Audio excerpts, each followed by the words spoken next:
முந்தின நாளே காலத்தை காப்பி பாட்டுக்கு என்ன செய்யலாம், பிள்ளைகளுக்கு சோத்து பொதிக்கு என்ன செய்யலான்னு யோசித்து எல்லாம் ரெடி பண்ணி வச்சுட்டு காலத்தை படபடன்னு எழுச்சி சோறு பொங்கி குழம்பு வச்சு பொரியல் செஞ்சு டிஃபன் செஞ்சு பிள்ளைகளுக்கு கொடுத்து அனுப்புறதுக்குள்ளே ஒரு வழி ஆயிரும். ஆனாலும் மாப்பிள்ளைக்கும் பிள்ளைகளுக்கும் பார்த்து பார்த்து செய்கிறதுலேயும் ஒரு சந்தோஷம் இருக்குதான். எப்படி இவளால் வீட்டில் அடுப்படியே கெதின்னு இருக்க முடியுதுன்னு ஒரு சில பேர் கேட்பாங்க. வேலைக்கு போயிட்டு அறக்க பறக்க வீட்டுப்பாடு பார்க்கும்போலே வந்து நம்ம சாப்பாட்டில் பார்த்து பார்த்து தான் செய்வோம். இப்போ வீட்டிலே இருக்கும்போ இதெல்லாம் செய்கிறத விட வேற என்ன சந்தோஷம் இருக்குது?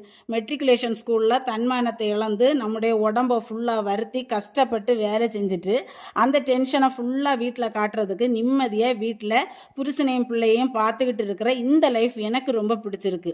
கடவுள் நம்மக்கிட்ட கொடுத்த அழகான குடும்பத்தை பராமரிக்கிறத விட முக்கியமான வேலை வேற எதுவும் கிடையாது அப்படின்னு தான் என்னுடைய எண்ணம்.